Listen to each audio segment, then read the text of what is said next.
Olá, pessoal. A gente vai dar início à nossa terceira aula da disciplina Gestão Ambiental e Legislação Aplicada. O que a gente vai ver nessa aula de hoje? A gente vai começar a nossa unidade 2, que fala a respeito das legislações ambientais. Então, nós temos aqui um conjunto de legislações.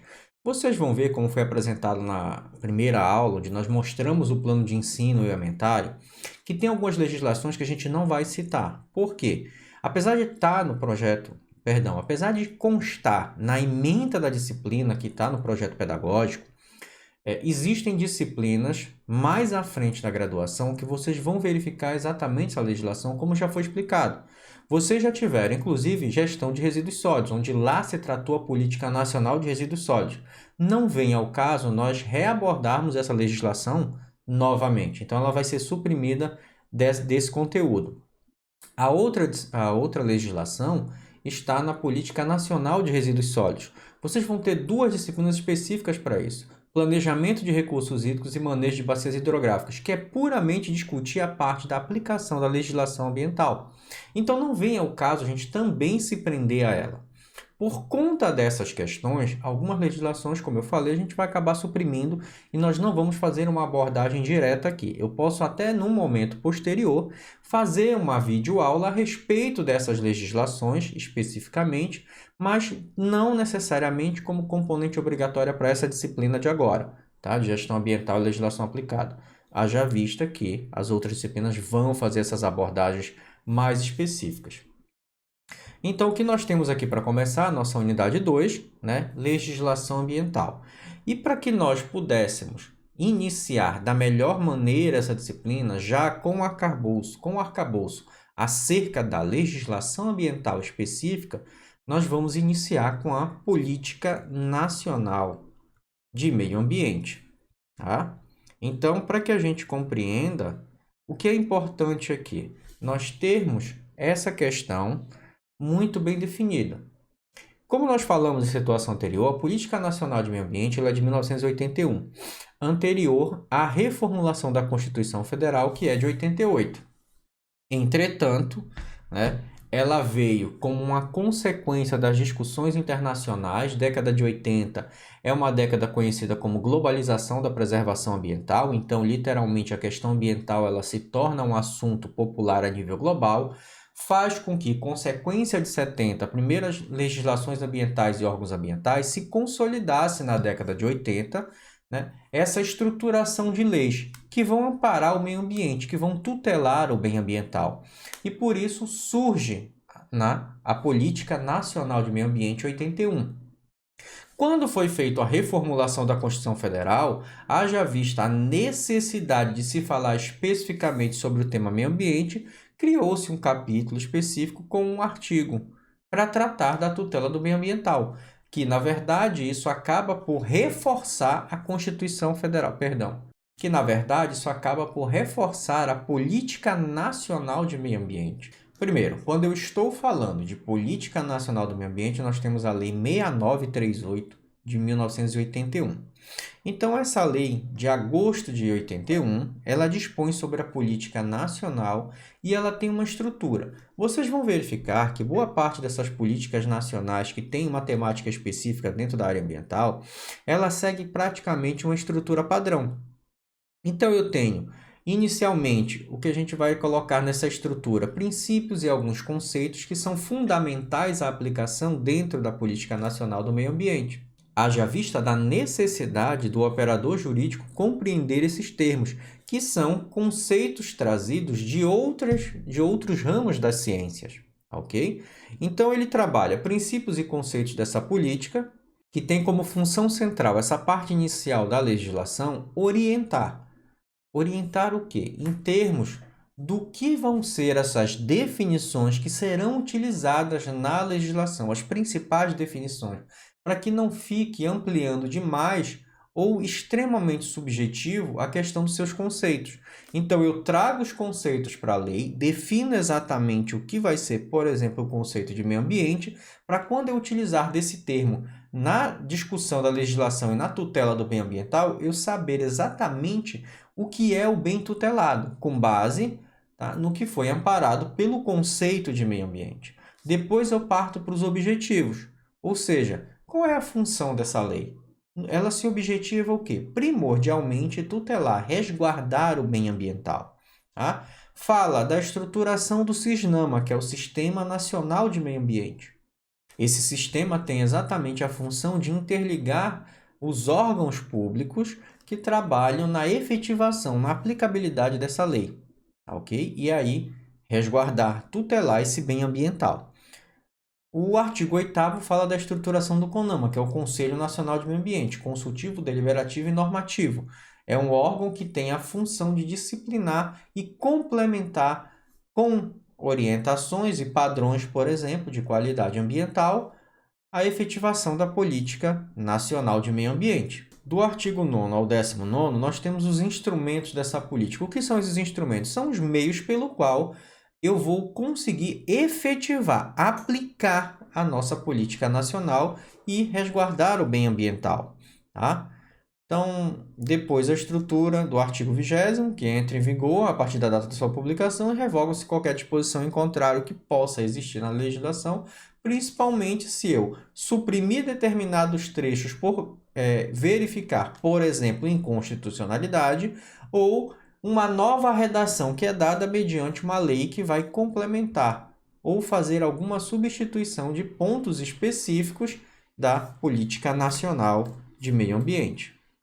A Lei 10.165 de 2000 faz algumas alterações de disposição da 693881, principalmente no que diz a respeito da estruturação do SISNAMA. Traça toda a sistemática de aplicação dessa política ambiental. Partindo desse pressuposto, o que a gente tem? Que a PNMA ela tem a função de proteger o meio ambiente, baseado inclusive na questão dos direcionamentos acerca dos princípios do direito ambiental. Baseado nessa estrutura, o que a gente vai ter? O que a gente considera como pilar básico dessa legislação, que está entre o equilíbrio ecológico e o incremento da atividade econômica. Então, se eu parar para perceber, o que vai acontecer aqui? Equilíbrio ecológico. Então, eu tenho, baseado no próprio conceito de meio ambiente que nós já abordamos em aula anterior, conjunto de condições, leis e influências de interação de ordem física, química e biológica que abriga e rege a vida em todas as suas formas.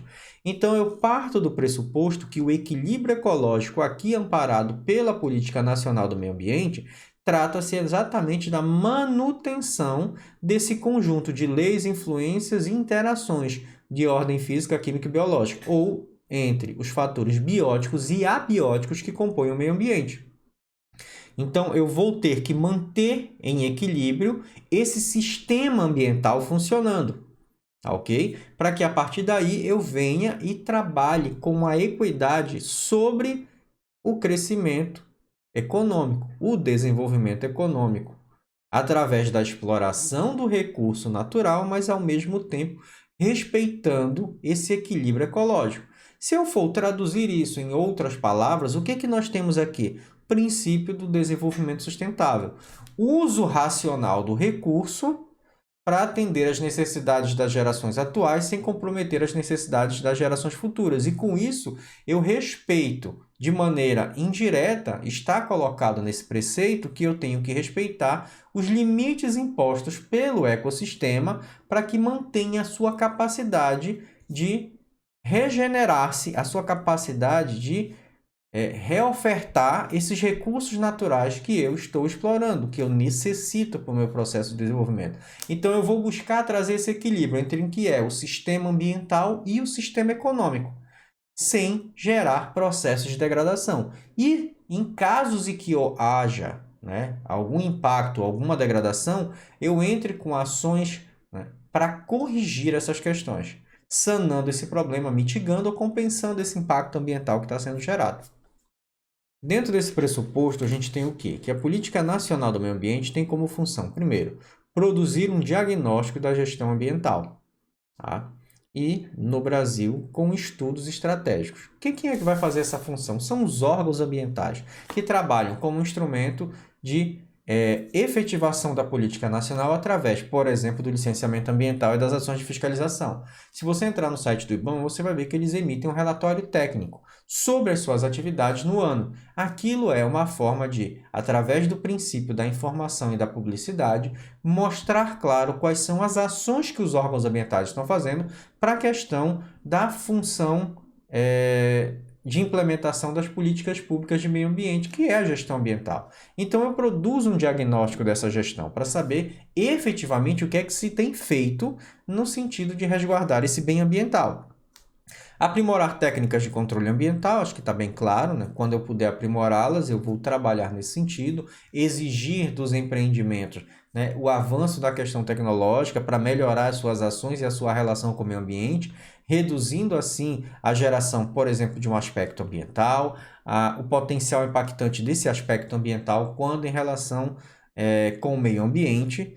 Estimular atividades que promovam sustentabilidade e uso racional desse recurso natural e incentivar padrões de qualidade de vida com inclusão social. Dentro dessa estrutura, a gente tem que o nosso artigo 2º trata de alguns princípios. Tá? Então, e aí tem uma leitura que a gente tem que estar fazendo uma observação a esse respeito. Primeiro, ele diz assim, tem por objetivo a preservação. Então, vamos começar com esse conceito. Preservação, se eu levar à tona o sentido que nós compreendemos hoje, que é de intocabilidade no meio, eu já vou ter um problema. Porque ele fala de preservação, ou seja, da intocabilidade, para a melhoria e a recuperação da qualidade ambiental, que é propícia à vida, assegurar ao país condições de desenvolvimento socioeconômico, já entrei em conflito. Se eu estou falando que preservação é intocabilidade, como é que eu vou trabalhar para assegurar condições de desenvolvimento socioeconômico, já que isso vai exigir a exploração do recurso natural? Ou seja, eu já entraria em conflito na própria interpretação da norma. Então, como eu falei, tragam esse conceito da preservação da década de 80 no sentido de uma proteção desse bem ambiental. Aí sim começa a fazer mais sentido, porque eu trabalho como objetivo da política a proteção ambiental, que é necessária a melhoria e recuperação da qualidade ambiental, que é propícia à vida, assegurando ao país condições de desenvolvimento socioeconômico. Proteger e gerar desenvolvimento socioeconômico tem compatibilidade, porque aí eu vou estar protegendo, mas eu também vou estar autorizando o uso do recurso de forma sustentável, baseado no conceito conservacionista, né? Que é a base do desenvolvimento sustentável, que inclusive é um dos princípios do direito ambiental, bastante incluído na própria Política Nacional do Meio Ambiente. Ok? E aí a questão de interesse de segurança nacional, proteção da dignidade da vida, e atendendo dessa forma a alguns princípios que nós vamos abordar aqui. O primeiro deles, uma ação governamental na manutenção do equilíbrio ecológico. Então, eu vou considerar o meio ambiente como um patrimônio público a ser necessariamente assegurado e protegido, tendo em vista o seu uso coletivo. Racionalização do uso do solo, subsolo, água e ar. Uso racional do recurso. Desenvolvimento sustentável. Discurso conservacionista. Planejamento e fiscalização do uso dos recursos ambientais é a função dos órgãos ambientais nesse sentido, né?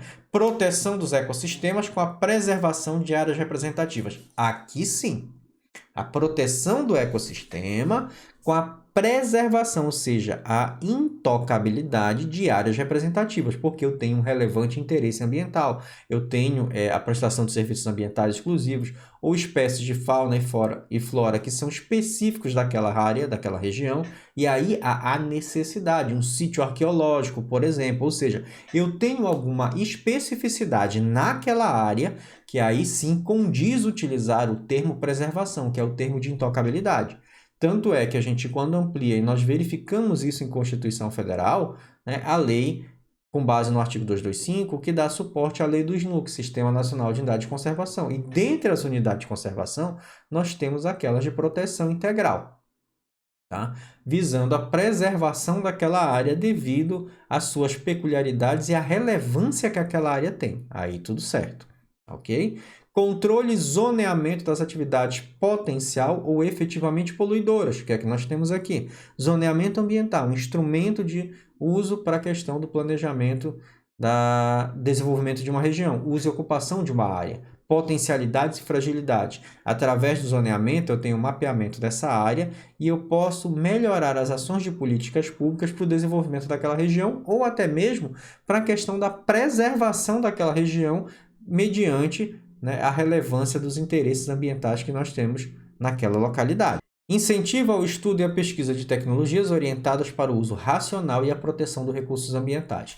Bem, isso aqui é basicamente, tem umas ações quando eu tenho linhas de fomento para isso, né, financiamentos, quando eu tenho a parceria público-privado com as universidades, centros de pesquisa, por exemplo, onde o setor privado injeta dinheiro para o desenvolvimento de pesquisas numa área, e não é diferente aqui, também pode ser feito no sentido de proteção desses recursos naturais.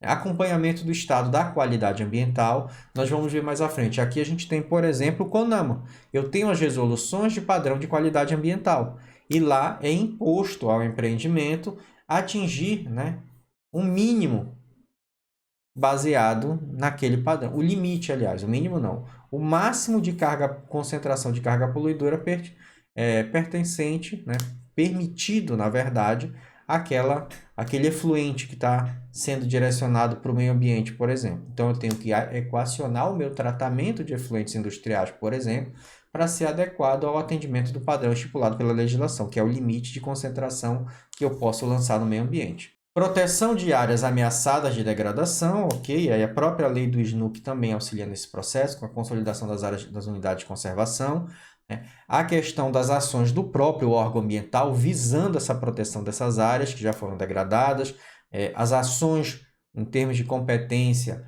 para cobrar do degradador não só a recuperação, mas também a aplicação de multas e uma determinadas ações que vão atuar nesse sentido de proteção, e a educação ambiental em todos os níveis de ensino. Nós temos a própria Política Nacional de Educação Ambiental que ampara sobre isso.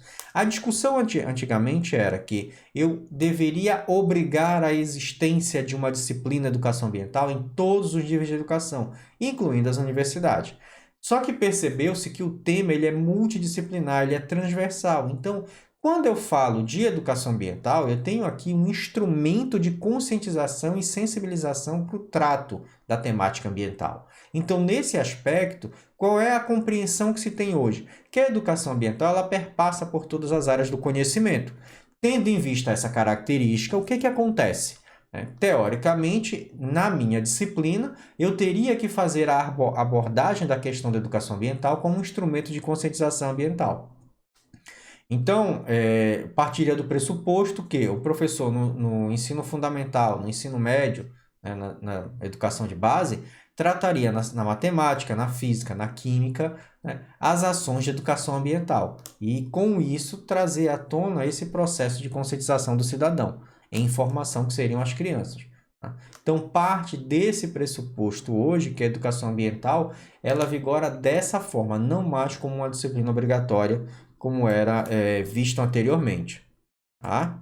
No nosso artigo 3º, a gente também entende alguns conceitos. Então, meio ambiente, conjunto de condições, leis, influências e interações de ordem física, química e biológica que vai permitir abrigar e reger a vida em todas as suas formas. Já discutimos esse conceito anteriormente. Tá? Degradação da qualidade ambiental, a alteração adversa das características do meio ambiente. Poluição, a degradação da qualidade ambiental resultante de atividades que, direta ou indiretamente, e aí é um ponto, seja direto ou seja indireto. Eu trago aqui a discussão de uma ferramenta técnica chamada avaliação de impacto ambiental. Partindo desse pressuposto, o que é que nós temos aqui? Primeiro aspecto, quando eu falo dentro da avaliação de impacto ambiental, a gente tem a área diretamente afetada, a área de influência direta e a área de influência indireta do empreendimento. A área diretamente afetada é exatamente o ponto de localização onde está a indústria. Nesse terreno, ponto. Eu vou ter a área de influência direta, aquela área diretamente afetada pela questão da relação do aspecto com o meio ambiente, e aí podendo provocar algum tipo de alteração, degradação, dano ambiental. Tá? E eu vou ter a área indireta, que também é afetada. Se a gente for traduzir isso em termos de impacto ambiental, nós temos o que a gente vai chamar de impacto de primeira ordem, impacto de segunda, de terceira, de N ordens. O que é que isso quer dizer? Eu posso ter um fator que é o lançamento de um efluente no corpo hídrico. Isso é um impacto direto. Está dentro da área de influência direta do empreendimento. Ponto.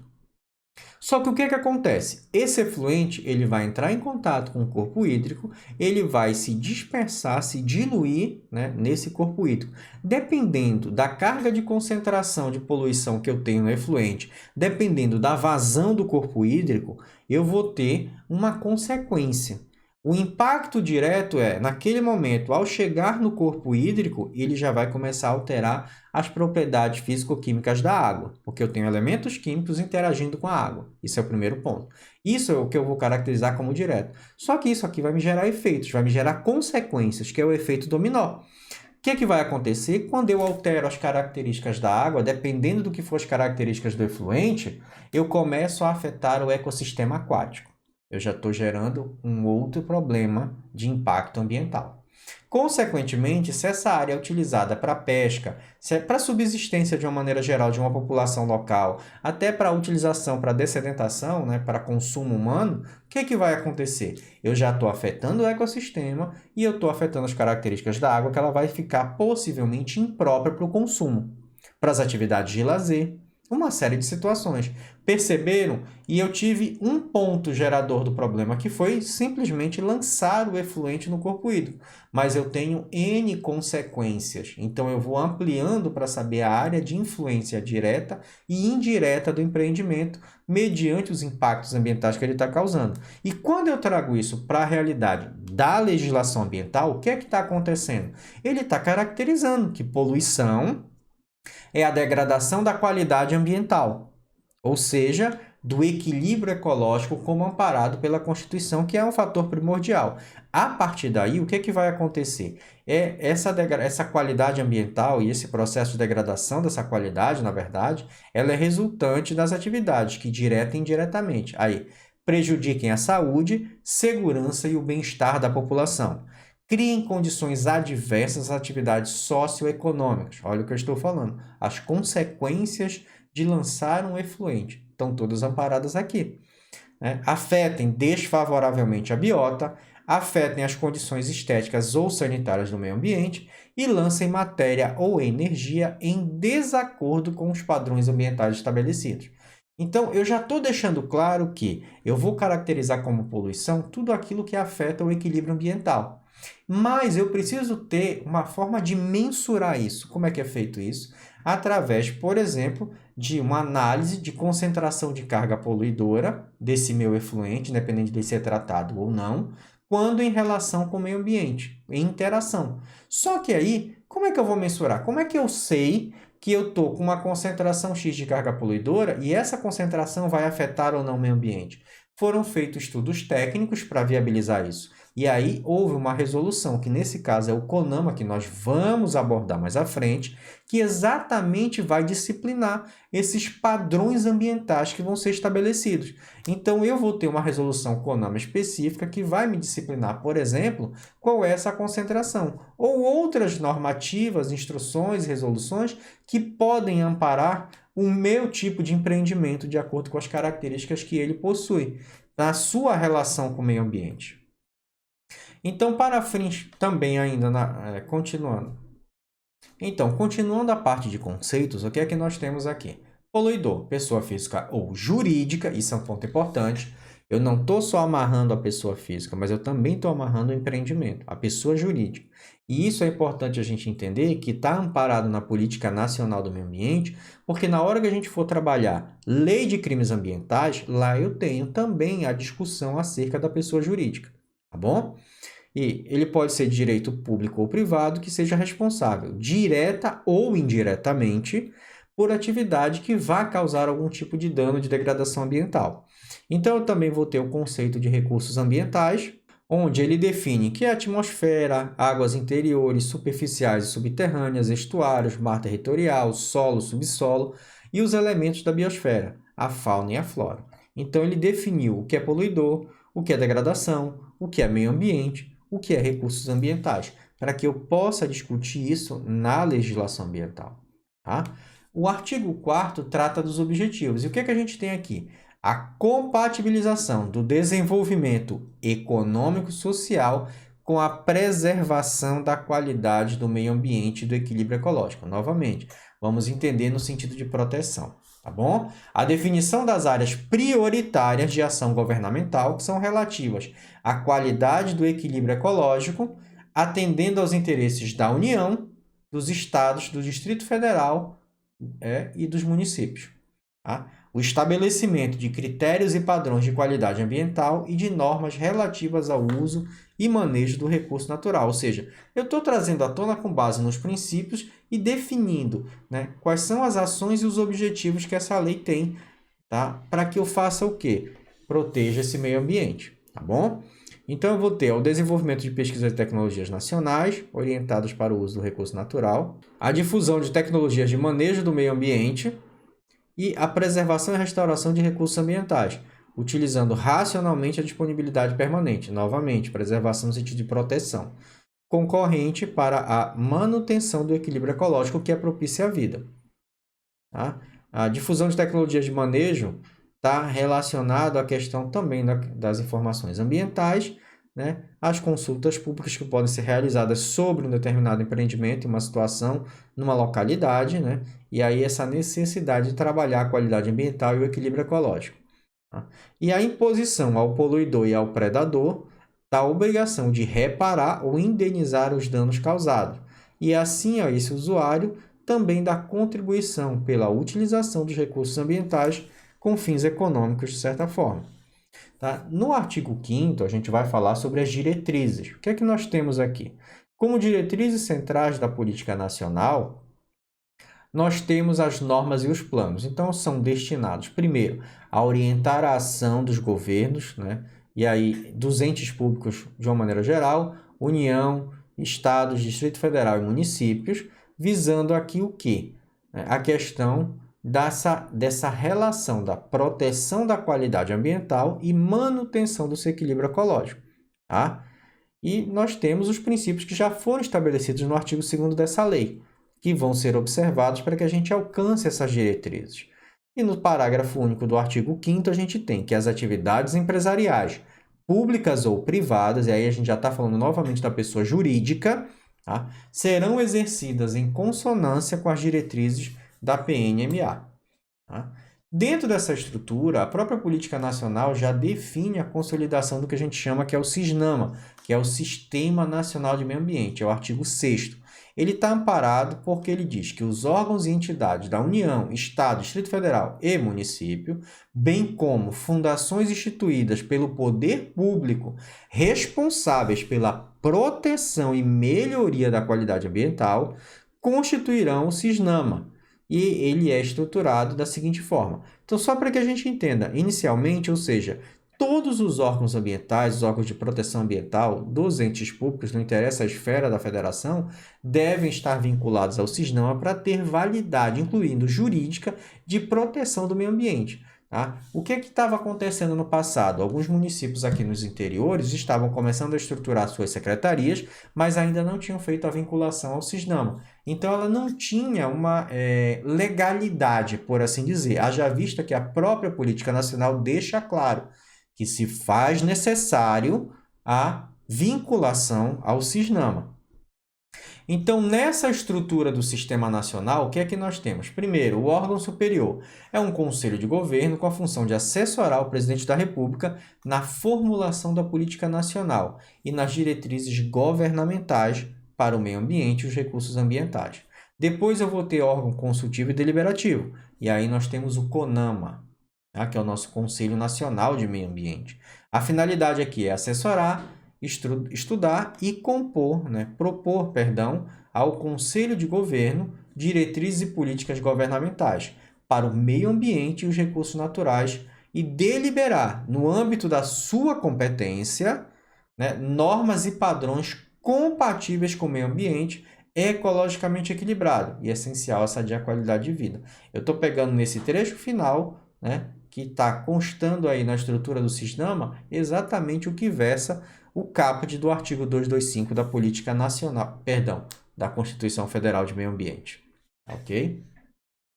O órgão central, Secretaria de Meio Ambiente da Presidência da República, tem a função de planejar, coordenar, supervisionar, controlar, como órgão federal, a política nacional e todas as diretrizes governamentais nesse sentido, tá? Para a questão ambiental.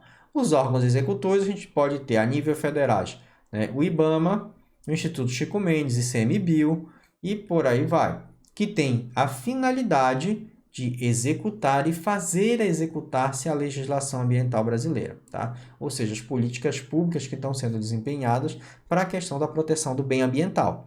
E essas diretrizes governamentais são fixadas para o meio ambiente de acordo com as respectivas competências. Eu vou ter os órgãos seccionais, e aqui esses órgãos são as chamadas entidades estaduais, ou seja, são as secretarias estaduais de meio ambiente, por exemplo, tá? E a função é execução de programas, projetos e o controle e fiscalização das atividades que podem provocar algum tipo de degradação ambiental. Depois eu vou para os órgãos locais, que é a mesma função com base na questão da esfera do município, tá ok? Então, são as secretarias municipais de meio ambiente. Os estados, na esfera de sua competência e nas áreas de sua jurisdição, vão elaborar normas supletivas e complementares aos padrões relacionados com o meio ambiente, ou seja, fora os que já estão estabelecidos no CONAMA. Se julgar necessário, eu posso estruturar, tá? Os municípios, observados os padrões federais e estaduais, também poderão elaborar essas normas que são mencionadas no parágrafo anterior, desde que não tenha. O que normalmente acontece? Eu, Estado, primeira coisa, eu vou verificar se o município tem, se a União tem essa estrutura. Se ele já tiver essa normativa, não tem por que eu consolidar, a não ser que eu precise ser mais rigoroso para especificar determinadas características locais. Aí tudo bem, ok, é viável. Se for para realmente fazer um Ctrl+C, Ctrl+V, esquece, não adianta você só para dizer que tem uma resolução estadual, e o mesmo vale para o município. Ele vai consultar no COEMA, que é o Conselho Estadual de Meio Ambiente, e no CONAMA, que é o Conselho Nacional. Caso realmente eu não tenha, aí tudo bem, eu posso disciplinar uma resolução municipal. Mas fora isso, é quase impossível que eu não tenha referência a alguma situação no município que eu já não tenha uma norma específica, ou na esfera do Estado ou na esfera da União, tá bom? Os órgãos centrais, setoriais, seccionais e locais que são mencionados fornecem resultados das análises efetuadas e sua fundamentação, quando solicitadas por pessoa que esteja interessada em alguma situação na questão ambiental que está sendo tramitada, tá? De acordo com a legislação em vigor, o Poder Executivo é autorizado a criar uma fundação de apoio técnico-científico às atividades do IBAMA e pode, de acordo com seu interesse, consolidar. Então, aqui, o que é que nós temos? Nós temos uma estruturação, mostrando como funciona a hierarquia do que é o CISNAMA, que é amparado pela 938 de 81 e foi consolidado pelo Decreto de 99.274 de 90. Então, eu tenho o órgão superior, o Conselho de Governo, que assessora o Presidente da República. Abaixo, eu vou ter órgão consultivo e deliberativo, por exemplo, o CONAMA, o órgão central, Ministério do Meio Ambiente, dos Recursos Hídricos e da Amazônia Legal. E eu vou ter os órgãos executores na esfera federal, IBAMA e ICMBio, por exemplo. Depois, baixando a hierarquia, eu vou ter os setoriais. São fundações, as entidades da administração pública direta ou indireta.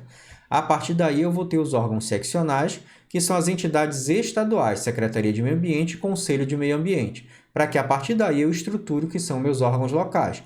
As entidades municipais, as secretarias de meio ambiente e o Conselho de Meio Ambiente. Então, partindo desse pressuposto, dentro da estrutura do CISNAMA, que é o Sistema Nacional, nós temos o CONAMA. Ele é um Conselho Nacional do Meio Ambiente. A função aqui é que ele seja consultivo e deliberativo, tá? Do CISNAMA. Ele foi instituído pela própria Política Nacional do Meio Ambiente e é regulamentado pelo Decreto 99.274 de 90. Então, aqui o CONAMA possui a competência consultiva, deliberativa e normativa. Tem a finalidade de estruturar os regramentos e normas que vão ser seguidos por qualquer empreendimento de acordo com as suas características e as suas atividades, que vão utilizar esses recursos naturais, tá ok? Ou que vão depositar nesses recursos naturais, no meio ambiente, algum tipo de resíduo, efluente, ou lançamento de emissões gasosas. Baseado no próprio artigo 8º da Política Nacional, vai competir ao CONAMA, ou seja, o que é que ele tem como competência? Primeiro, Estabelecer, mediante proposta do IBAMA, normas e critérios para o licenciamento de atividades efetivas ou potencialmente poluidoras, a ser concedido pelos estados supervisionados pelo IBAMA. 237 do CONAMA, que fala sobre licenciamento. Determinar, quando julgar necessário, a realização de estudos das alternativas e das possíveis consequências ambientais de projetos públicos ou privados, requisitando aos órgãos federais, estaduais e municipais, bem assim a entidades privadas, as informações indispensáveis para a apreciação de estudos de impacto ambiental.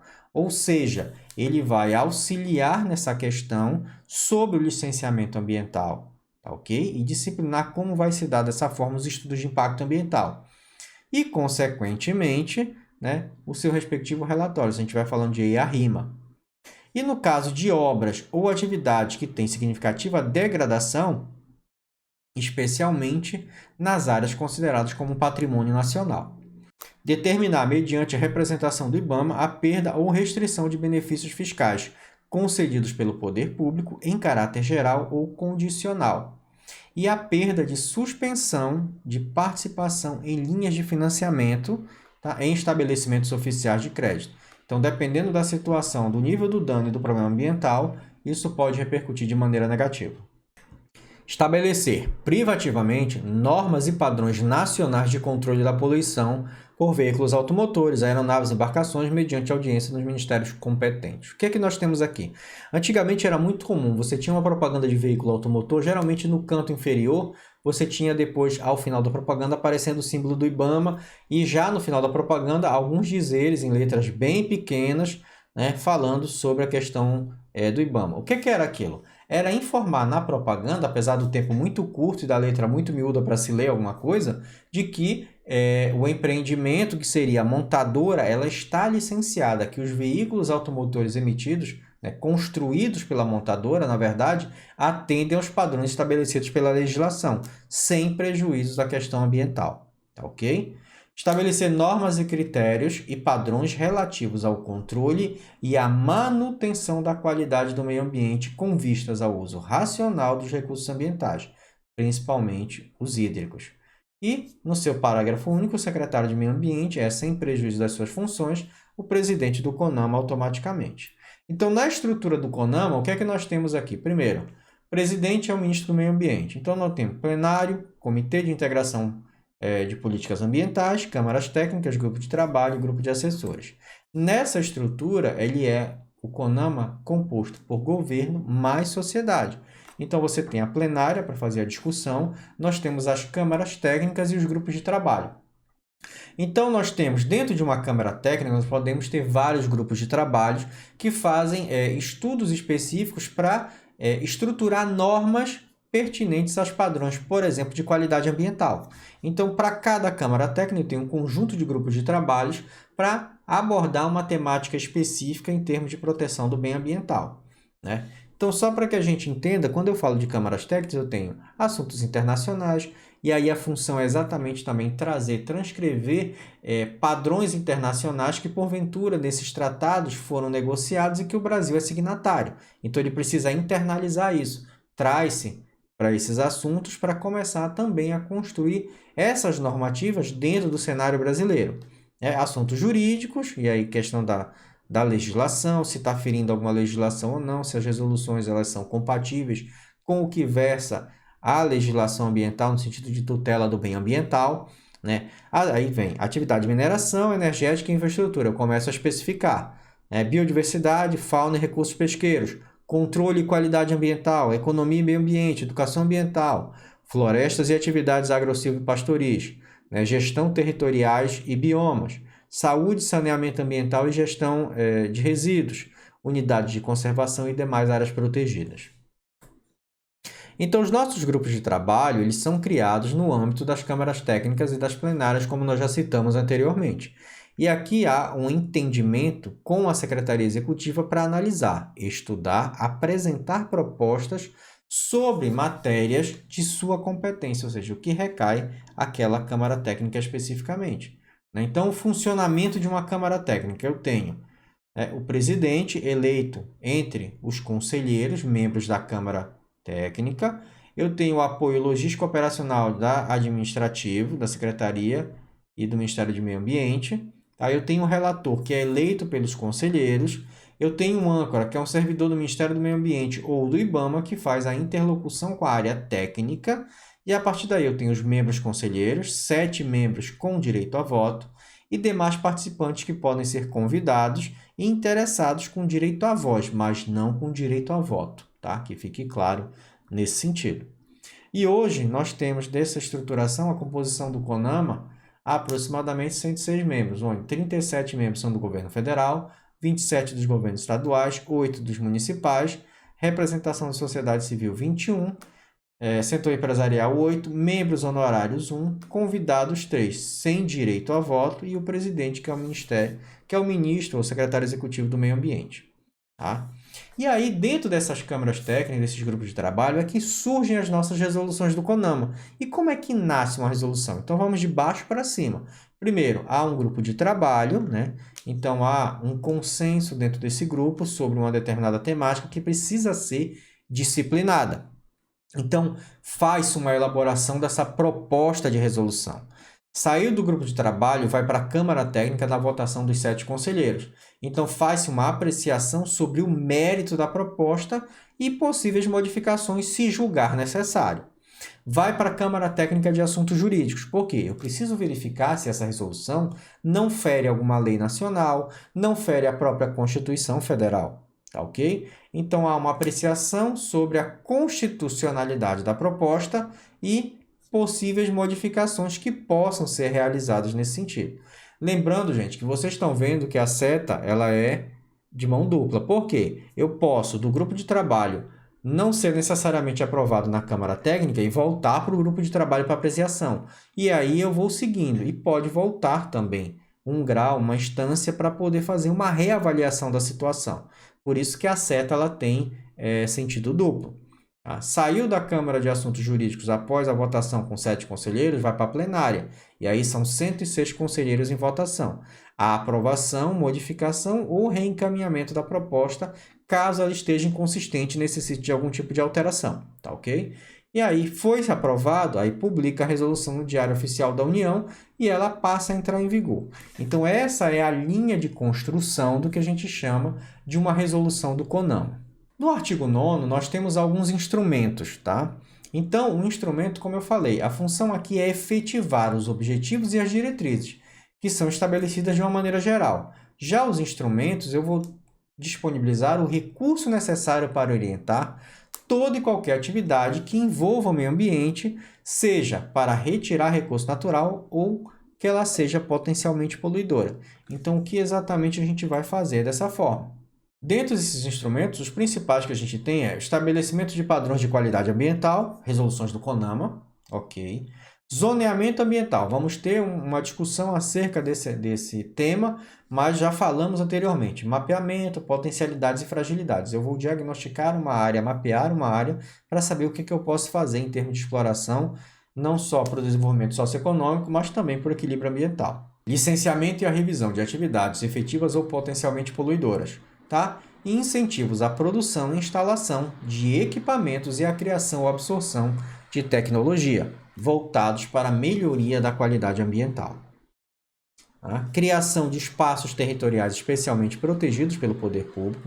Então, o que eu quero que vocês observem? Eu tenho uma sequência de vários instrumentos que são utilizados na proteção. Vimos no slide anterior, padrões, zoneamento, AIA, como instrumento, né, a avaliação do impacto ambiental, o licenciamento, que é um ato administrativo nesse sentido, para auxiliar, né, no funcionamento dessa empresa de maneira ambientalmente correta, por assim dizer, a produção e instalação de equipamentos e tecnologias buscando a qualidade ambiental. Depois, criação de espaços territoriais, a própria lei do SNUC, Sistema Nacional de Unidade de Conservação. Tá? E aí pode ter na esfera federal, estadual e municipal. Tá? Sistema Nacional de Informações sobre o Meio Ambiente e o Cadastro Técnico Federal de Atividades e Instrumento de Defesa Ambiental.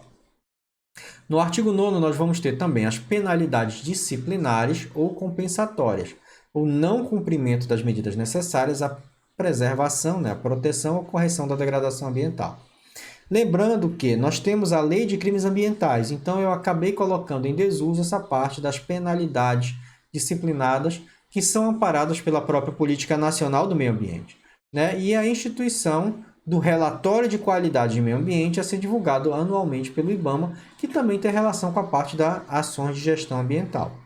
Garantia da prestação de informações relativas ao meio ambiente, obrigando-se o poder público a produzi-las quando inexistente. Isso é um ponto. Ele deve fornecer orientação, ele deve fornecer informações nesse sentido. Cadastro técnico federal de atividades potencialmente poluidoras e utilizadoras de recursos ambientais e os instrumentos econômicos, como concessão florestal, servidão ambiental, seguro ambiental, dentre outros. Então, baseado nesses instrumentos, a gente tem como efetivamente ter uma série de orientações de aplicação da legislação ambiental. Nesse caso, a Política Nacional de Meio Ambiente, ela tem como se efetivar através de todo esse arcabouço de instrumentos que a gente tem, que é a forma de colocar em prática o que versa a lei, os seus objetivos, os seus princípios e resguardar esse bem ambiental, pautado no princípio da sustentabilidade do uso racional do recurso. Tá ok, pessoal?